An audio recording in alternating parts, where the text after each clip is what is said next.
ay mapupuno ng tao na kagaya namin. Itong lahat na andito ngayon. Makita mo, kung yung mga tao na makuupo sa Senado, tapos ang problema ng Pilipinas. Idagdag po ninyo lahat itong kasama natin dito. Kung mapanalo natin ang number 10, Senator Bundok, Jimmy Bundok, Atty. Bundok, napakagaling na abogado. Of course, Senator Bongo, Senator J.B. Hinlo, abogado na, fighter pa. Atty. Raul Lampino, yan, no question. Talagang astig yan, abogado. Ito ba? Congressman Rodante Marcolita. Of course, ang ating pinakamamahal na kahit na nasa politika na siya, dahil nagpahil na siya ng kanyang kandidacy, but still, he refuses to be called a politician. He wants to be called a leader. Napakagaling, pakinggan. Kaya ako rin, kahit na naka-one term na ako bilang senador, gagayahin ko si Pastor. I don't want to be called a politician. Dahil hindi naman talaga ako politiko yung aking ugali. I am not always politically correct in all my statements, in all my actions. I am not necessarily politically correct. Pero, galing sa puso. Diba? So, huwag niyo ako tawagin politician. Tawagin niyo akong fighter. Fighter. Atty. Vic Rodriguez. Ito rin, lumalaban rito sa corruption. Kaya napakalakas po ng team natin pag balik kami ni Senator Bongo at kasama namin sila lahat. Of course, si Mr. Efectivo, Philip Salvador. Imagine ninyo, kung ang Senado ay mapupuno ng tao na kagaya namin, itong lahat na andito ngayon, makita mo, kung yung mga tao na makuupo sa Senado, tapos ang problema ng Pilipinas.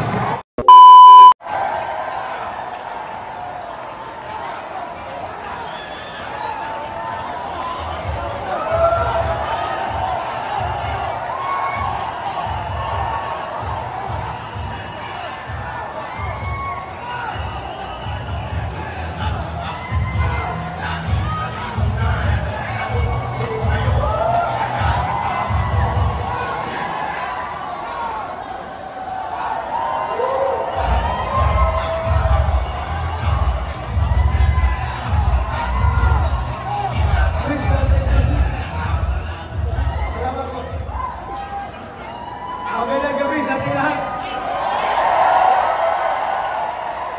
Una-una, ako po'y nagpapasalamat kay Pastor Apollo C. Kibuloy sa buong Kingdom of Jesus Christ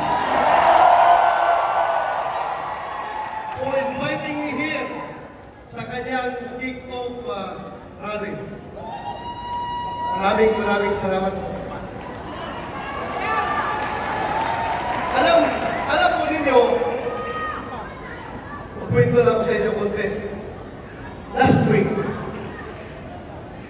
nung meron akong event na pumuntahan sa Baguio, hindi ko kinayang magmotor papuntang Baguio dahil short talaga sa oras. Ako'y nakiusap sa isang kaibigan ni Pangulong Duterte na may-ari ng helicopter. Kung pwede sana, pwede na akong ihatid doon sa Baguio, tapos iiwan na lang ako doon. Balik na siya. So yun, pinik up ako sa Kawit, Cavite, nilipad ako doon sa Baguio. Baba ko sa chopper sa Baguio. Lumipad doon yung chopper, pauwi Manila. At sa kasamang palad, yung chopper at yung piloto ay nalaglag at namatay yung piloto. So, iniisip-isip ko Bakit hindi nalaglag yung chopper na apat kaming sakay paakyat sa Baguio? Bakit nalaglag siya nung isa na lang ng piloto na lang ang sakay, pababa pa?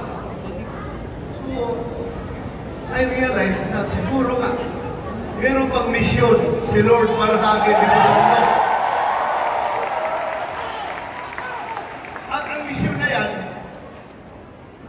I am sure, gusto niya ipagpatuloy ko yung aking laban. Ating laban, hindi ko ito personal na laban. Laban natin lahat ito. Laban sa droga, laban sa kriminalidad, at laban sa korupsyon. Alam po ninyo, yung droga, given in. Basta bigyan natin ng tsansa. Sigurado na kung atin ang Malacanang, kayang-kaya natin yan. Yung kriminalidad, kayang-kaya natin yan. Kung atin ang Malacanang. Pero corruption, yan ang pinakamahirap na misyon na binigay ni Lord sa akin. Alam niyo, kahit anong objection gagawin ko, maubos niya ang aking kagasigan ng objection, Your Honor. Objection, Mr. President. Kahit na hindi tayo pakinggan, kahit na mag-book out tayo, makita natin na galit tayo, book out tayo, galit yan sa proceedings, book out tayo, wala pa rin mangyayari. Dahil, magkasuporta ko doon sa aking laban ay si Senator Bongo at si Senator Robin Padilla.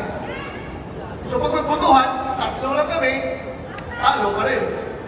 So useless yung aking pagsumikap. Hindi naman actually useless, pero sayang.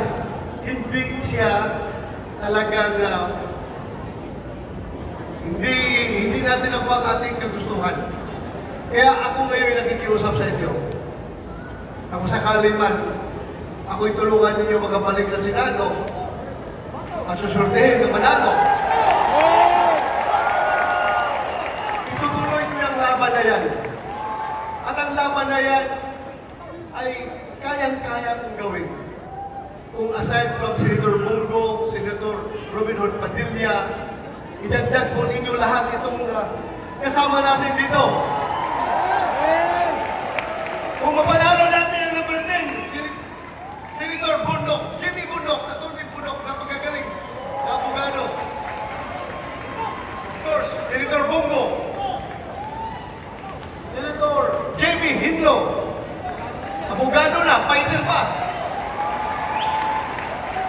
Atty. Raul Lampino, yan, no question, talagang astig yan, abogado. Ito ba? Congressman Rodante Marcolita. Of course, ang ating pinakamamahal na kahit na nasa politika na siya, dahil nag-file na siya ng kanyang candidacy, but still, he refuses to be called a politician. He wants to be called a leader. Napakagaling, pakinggan. Kaya ako rin, kahit na naka-one term na ako bilang senador, gagayahin ko si Pastor. I don't want to be called a politician. Dahil hindi naman talaga ako politiko yung aking ugali. I am not always politically correct in all my statements, in all my actions. I am not necessarily politically correct. Pero, galing sa puso. Diba? So, huwag niyo ako tawagin politician. Tawag nila niyo akong fighter. Fighter. Atty. Vic Rodriguez. Ito rin, lumalaban rito sa corruption. Kaya napakalakas po ng team natin pag balik kami ni Senator Bongo at kasama namin sila lahat. Of course, si Mr. Efectivo, Philip Salvador. Imagine ninyo, kung ang Senado ay mapupuno ng tao na kagaya namin, itong lahat na andito ngayon, makita mo, kung yung mga tao na yan makupo sa Senado, tapos ang problema ng Pilipinas. Maraming salamat! Magandang gabi sa ating lahat. Thank you! Daghang salamat, Senador Ronald Bato de la Rosa, Itaga sa Bato.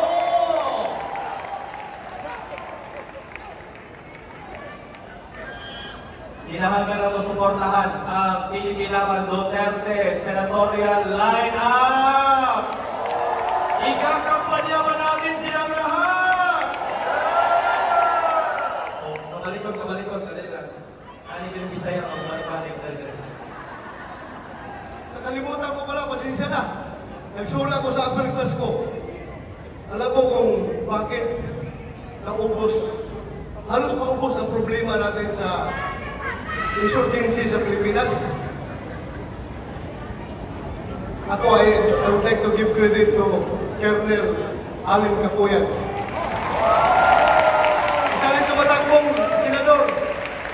Napakalaking utang natin Pilipino. Hindi nyo alam. Pero ang dami niyang ginawa sa ating inti-inti kung bakit halos maubos ang problema natin sa insurensya. So salamat. Isama ninyo si Colonel Allen Capuyan dito sa ating kasamahan. Maraming salamat! Thank you po, sir. Ayan. At ang susunod naman na magbibigay ng